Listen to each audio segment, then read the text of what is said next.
E o Senhor colocou no meu coração para esse momento falar sobre um homem cheio de fé e procurando na palavra de Deus. O Senhor colocou no meu coração este exemplo de Jó. Um homem cheio de fé. Diz o texto sagrado em Jó capítulo 1. Na terra de Uz vivia um homem chamado Jó. Até aí. Não sei quantos sabem, mas o livro de Jó foi o primeiro livro da Bíblia a ser escrito. Antes de Gênesis, foi escrito o livro de Jó. Uma história que retrata a situação de um homem de Deus. Um homem de fé. Um homem que cria absolutamente no poder sobrenatural de Deus. Temos visto isto na vida de Abraão, na vida dos seus descendentes. E nós precisamos hoje de ter homens cheios de fé, que transmitam para os seus filhos aquilo que recebeu do Senhor. Todos conhecemos a história de Jó, não é verdade? O homem chamou a atenção de Satanás. E Deus então diz: veja o meu servo Jó. Olha como ele é fiel, olha como ele é temente. E eu quero destacar então alguns aspectos deste capítulo 1, os versículos de 1 até o versículo 5. Este homem era íntegro e justo, temia Deus e evitava fazer o mal. Este homem era íntegro, como nós precisamos de integridade nos dias de hoje.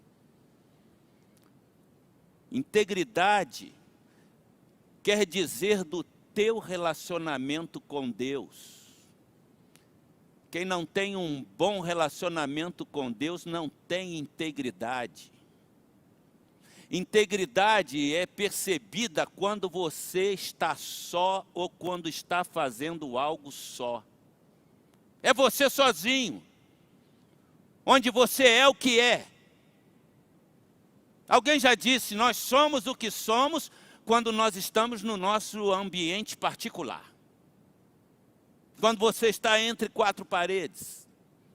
Quando ninguém está te vendo.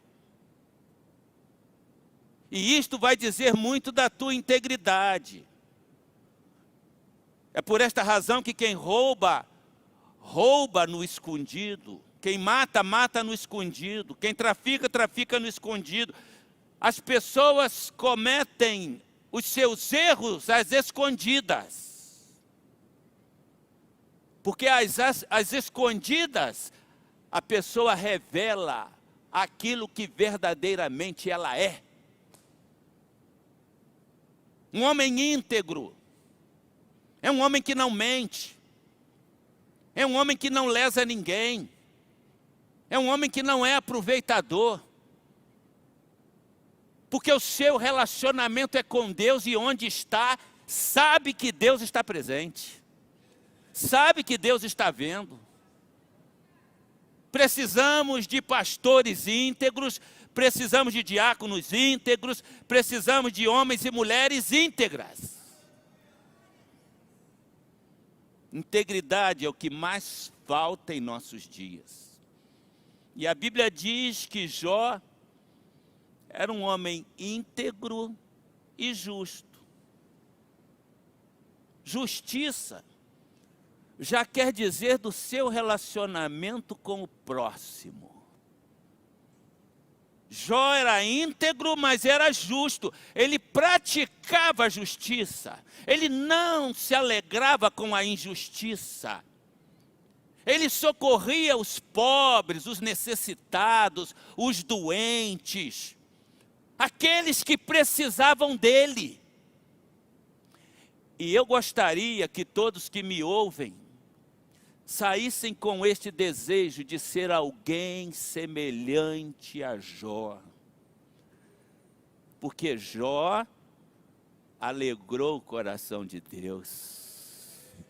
A integridade diz do que você é. E se você é alguém que vive na intimidade de Deus, você vai revelar o caráter de Deus nos teus relacionamentos. Você vai amar o próximo, vai condoer-se de alguém que sofre, vai se colocar no lugar do sofredor. Isso se chama empatia, é mais do que simpatia. Jó era íntegro e justo. E por que era íntegro e justo? Diz o texto, porque temia Deus, era temente a Deus,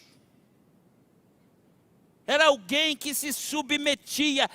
Quem teme a Deus se submete a Ele e aos valores divinos. Só é possível ser íntegro e justo alguém que seja profundamente temente a Deus. E a Bíblia diz que o temor do Senhor é o princípio da sabedoria. Por ser temente a Deus, o texto sagrado diz que ele evitava fazer o mal. Ele evitava fazer o mal. Já viu quando alguém comete um erro, um equívoco? A tentação foi muito forte. O diabo me assediou, pastor, e eu caí. A Bíblia diz que Jó, por ter intimidade com Deus, ele era capaz de evitar de fazer o errado, de evitar de fazer o que era mal. O mal, meus amados, está à nossa volta. A Bíblia diz que o diabo está à nossa volta como um leão. Então o diabo coloca à nossa volta a possibilidade de cometermos muitos erros. Sua direita, na sua esquerda, na sua frente, atrás de você, todos somos cercados de possibilidade de cometermos erros, pecados, de fazermos o que é mal. Às vezes por odiar alguém, por desejar o mal do outro, a infelicidade do outro. Às vezes por causa da ambição. Mas a Bíblia diz que Jó, ele evitava, mesmo sendo assediado pelo mal. Ele fugia, e aqui está o que a Bíblia vai nos ensinar. Fugir da aparência do mal. Fugir da aparência do mal. O texto diz que ele tinha 7 filhos e 3 filhas, 10 filhos. Eu não estou falando de um homem comum. Naquela ocasião, ter muitos filhos era sinônimo de bênção de Deus. Alguém abençoado por Deus era alguém que tinha muitos filhos. Porque os filhos representavam a mão de obra na época.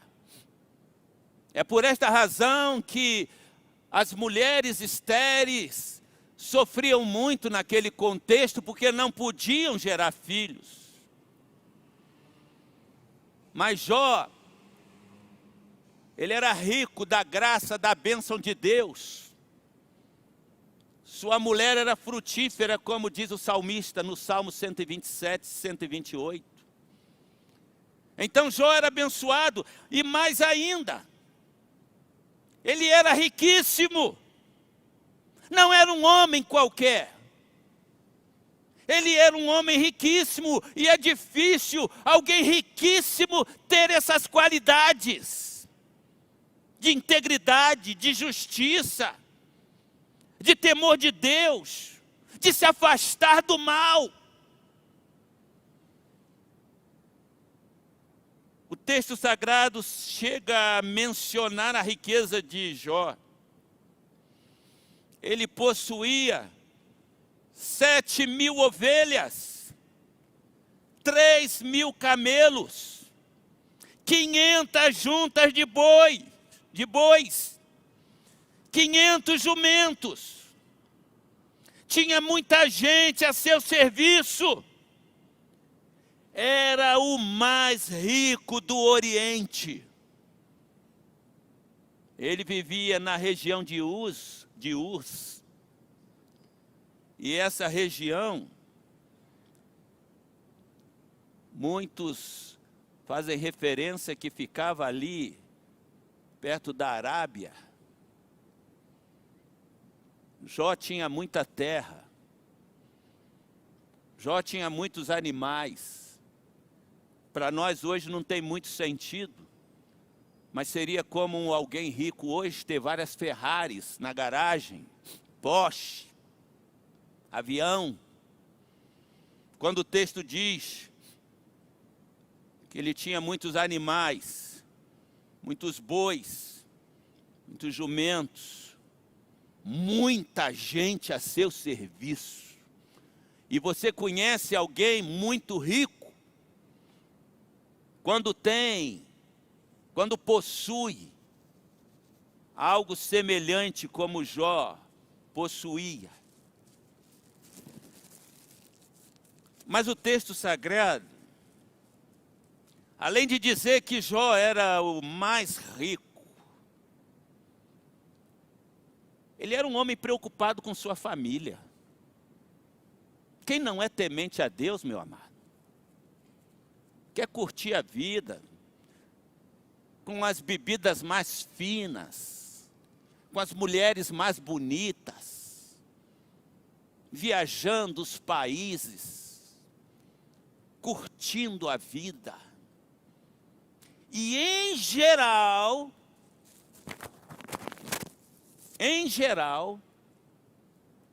os filhos às vezes, mesmo com o pai ainda vivo, disputam a herança do pai.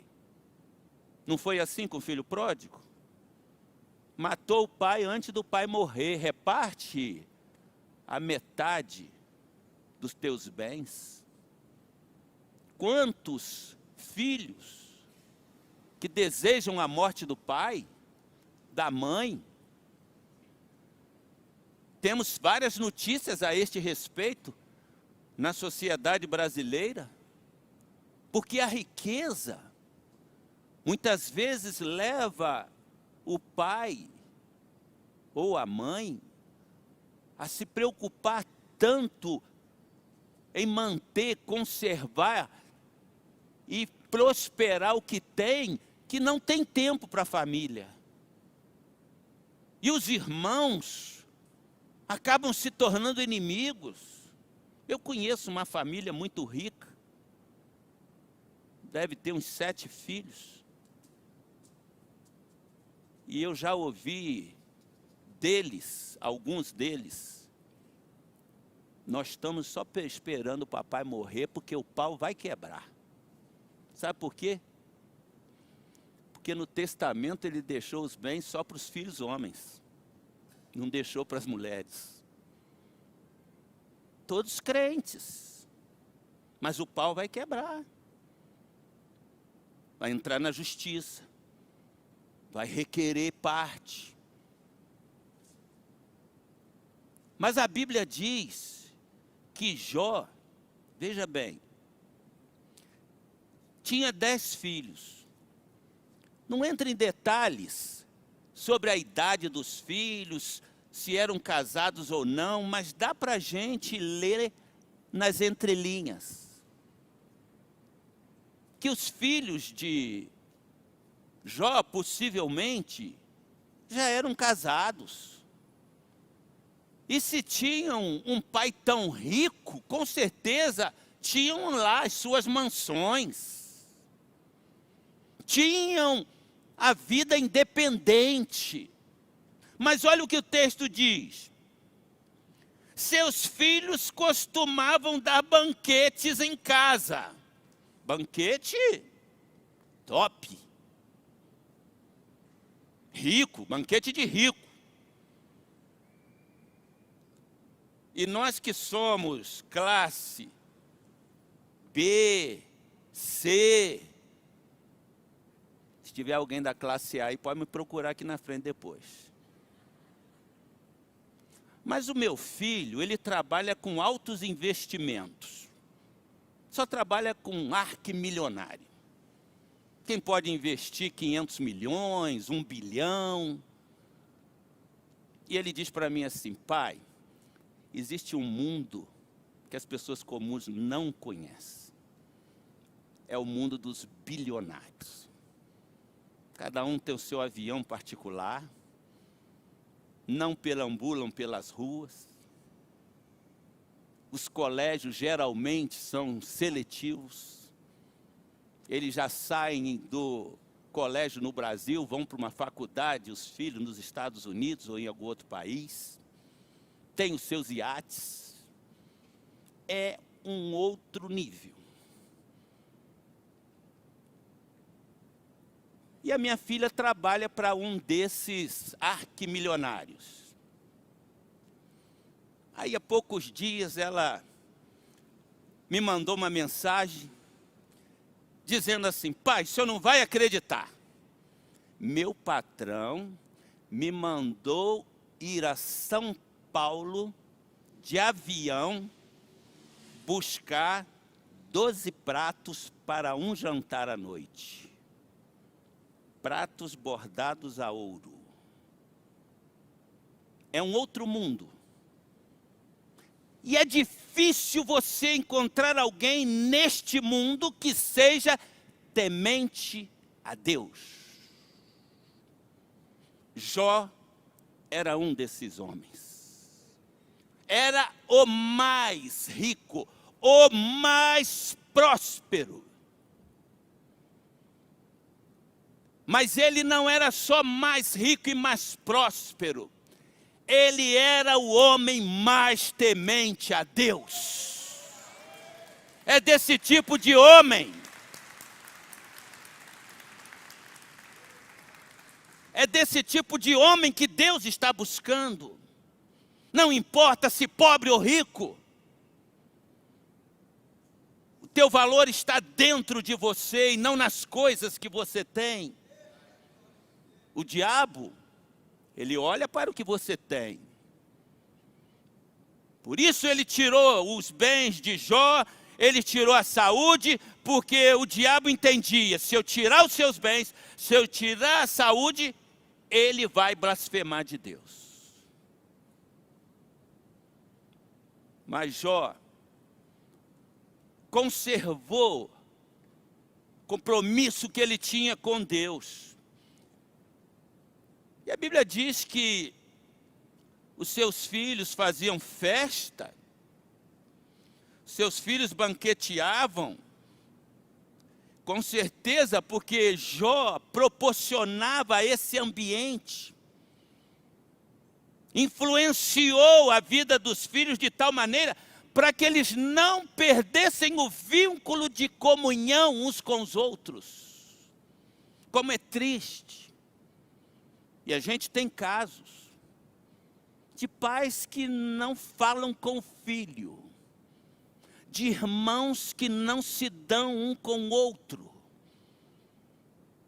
Isso é muito triste. Ninguém pode se vitimizar, achar que é o culpado por tudo. Mas é triste. E nós devemos ter essa preocupação, Porque se buscamos pessoas para serem salvas, devemos ter a preocupação de salvar primeiramente os da nossa casa e da nossa família. Por isto, temos que seguir o caminho que Jó seguiu. Eles faziam banquetes. E diz o texto, convidavam suas 3 irmãs para comerem, beberem com eles. Terminando um período de banquetes, Jó mandava chamá-los e fazia com que se purificassem. Jó tinha preocupação com a vida daqueles filhos, porque ele sabia que eles eram preciosos para Deus, e filhos não têm idade. Não importa se você tem 20, se você tem 30, 60 ou 80 anos. Se seu pai ou sua mãe ainda vive, eles te veem como criança. E eu vejo isto na vida de Jó, não como muitos pais. Ele já tem idade, ele que se vira. Pergunta para ele. A Bíblia diz que ele se preocupava com os filhos, porque eles poderiam ter cometido algum delito contra Deus. E nós não estamos preocupados com isto. Nossos filhos podem estar fazendo o que estiver fazendo. O problema é deles, a gente vem para a igreja. É por isto que muitos pais, inclusive pastores, estão com seus filhos presos na cadeia. Estão com seus filhos no tráfico. Mas não é este o exemplo que Jó nos deixa. Chamava os seus filhos e fazia com que se purificassem. Pedissem perdão a Deus se porventura tivessem cometido algo contra Deus. E não só parava por aí. Não parava por aí. De madrugada, ele, agora Jó, oferecia um sacrifício em favor de cada um deles, pois pensava, talvez os meus filhos tenham lá no íntimo, talvez os meus filhos tenham lá no íntimo, ele não está falando nem de algo visível, perceptível, mas talvez os meus filhos disseram uma bobagem qualquer que ofendeu a Deus, fizeram algo que contrariou o coração de Deus. Talvez os meus filhos tenham lá no íntimo pecado e amaldiçoado a Deus. Essa era a prática constante de Jó. Esta era a prática constante de Jó. Um homem de fé, que cria no Deus Todo-Poderoso, que cria, sustenta e dirige tudo.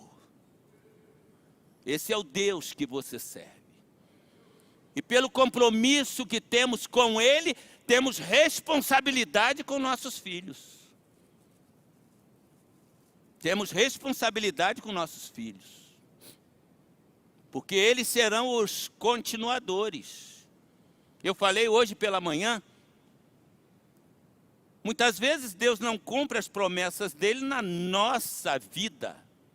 Mas se somos homens e mulheres tementes a Deus, Ele vai cumprir na vida dos nossos descendentes. Deus chamou Abraão, prometeu para ele uma terra, Ele saiu pela fé e foi obedecendo a Deus, mas ele dizia: eu estou esperando a cidade que tem um firmamento eterno. Ele não alcançou o que Deus tinha prometido, mas os seus filhos, Isaac, Jacó, alcançaram, e os seus descendentes, e a palavra se refere também a nós que estamos aqui, porque a promessa estava em Jesus Cristo, e nós fomos alcançados por Ele. Então, nós temos a responsabilidade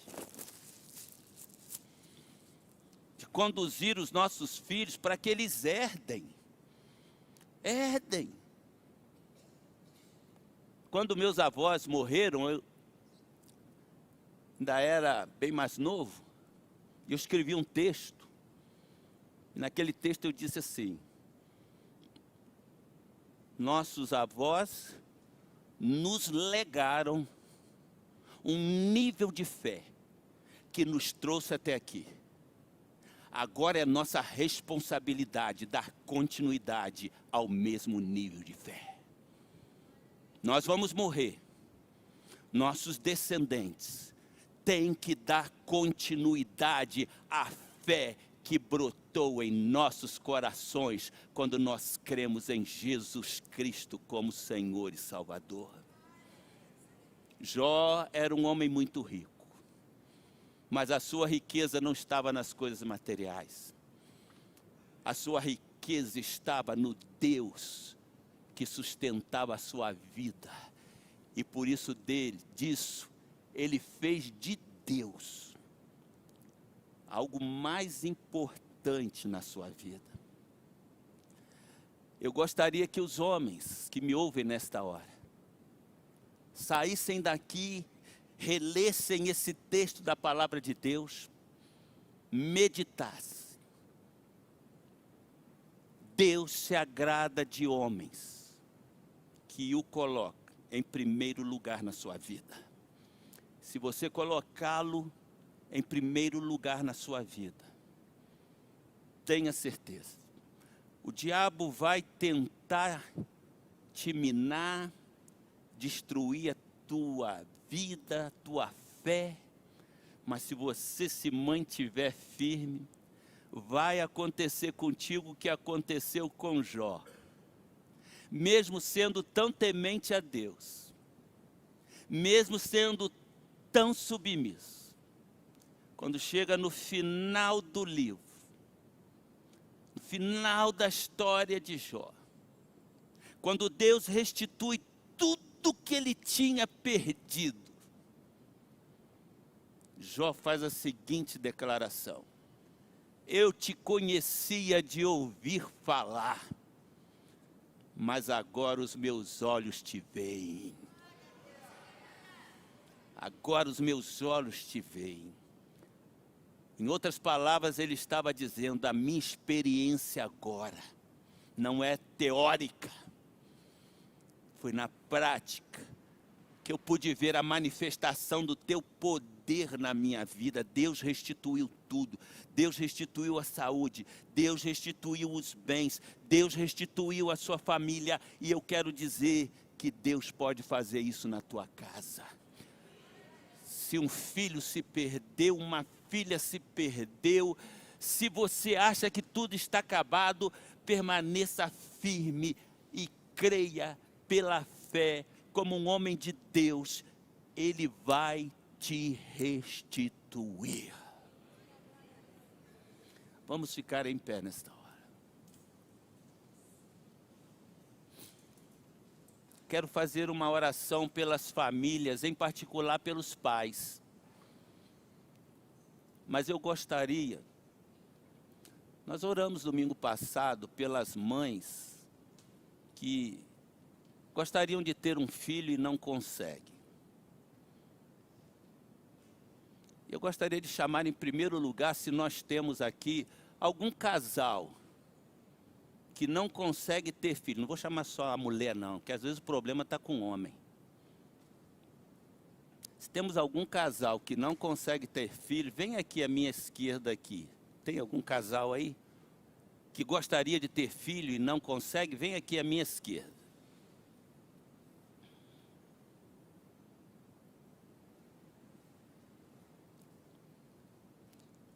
Só tem um casal? Aqui à minha esquerda, filho. Fica quietinho aí. Já está dando glória, tá certo. Tá bom, pode dar glória. Vai pela fé mesmo, irmão. Tá bom? Agora eu vou pedir todos os demais casais que estiverem aqui, que venham aqui à frente. Casais, venham aqui à frente. Marido e mulher. Aqui à minha direita aqui. Vocês vão ficar mais para a esquerda lá. Vão tratar do caso de vocês particular. Os outros casais, venham aqui à frente. Não, vem aqui em cima vocês. Neide, cadê a Neide, hein? A Neide que vai cuidar de vocês aqui. Alessandra, cadê a Neide? Já que eu estou cuidando de vocês aqui, a Neide vai cuidar desse casal aqui. Pode chegar, irmão. Chega mais aqui, chega mais. Fica acanhado, não. Meus irmãos, nós sabemos que a vida a dois é um desafio. Não adianta e nem precisa me falar, porque eu também sei da minha. Chama eles ali, Neide. Trata deles aí, esse casal aí, para Deus conceder filhos para eles. Então eu sei que você tem problema um com o outro. Nós somos diferentes. Nós temos vontades diferentes. E seguir a dois é um desafio muito grande. Não importa se você é de primeiro casamento, de segundo. Dizem que de segundo é pior ainda. De terceiro piorou mais ainda. Desafio é maior ainda. Então eu quero que você chegue mais aí. Abraça a pessoa que está do teu lado. Abraça a pessoa que está do teu lado. Eu quero que você diga no ouvido da pessoa que está do teu lado o quanto você ama essa pessoa. Diga para ela. Peça perdão para tanto o homem quanto a mulher. Me perdoa se eu tenho te ofendido, se eu tenho feito alguma coisa que te magoa. Vamos caminhar juntos. Diga para a pessoa que está do teu lado. Vamos caminhar juntos. Deus está conosco. Deus está conosco. Eu vou pedir para se somar a essas pessoas que estão aqui, alguém que está aqui de alguma família, que está enfrentando algum problema sério com filhos, mesmo que você esteja aqui sem a companhia, seu marido ou da sua mulher, vem aqui à frente agora. Se tiver alguém enfrentando algum problema sério com filhos, venha aqui à frente, pela fé. Venha com fé. Com esse gesto você está pedindo a Deus para trazer de volta o filho, para tirar a rebeldia do filho, para converter o coração do filho. Ó Deus, nós estamos diante da Tua presença, Senhor. A família começou com o Senhor, com o primeiro casal, Senhor. E nós sabemos como é difícil caminhar a dois, Senhor. Como é difícil criar os filhos nos Teus caminhos. Os filhos de Adão tiveram problemas um com o outro. Os filhos de Jessé tiveram problemas com Davi. Os filhos de Isaac tiveram problemas. Ó Deus, quantos filhos têm dado problemas sérios para os pais ainda hoje, independente dos pais serem tementes ao Senhor. Mas nós te pedimos agora o Teu milagre. Os casais que já estão unidos, que não têm problemas, que o Senhor possa uni-los ainda mais, Senhor. Os casais que têm tido dificuldade no relacionamento, Senhor. Quebra toda maldição na vida desses casais, Senhor. Tire o muro de separação. Ó Deus, os casais que têm tido problema com os filhos, que o Senhor faça um milagre nesta hora, trazendo de volta, recuperando, salvando. Abençoe essas famílias que aqui estão representadas nesta hora.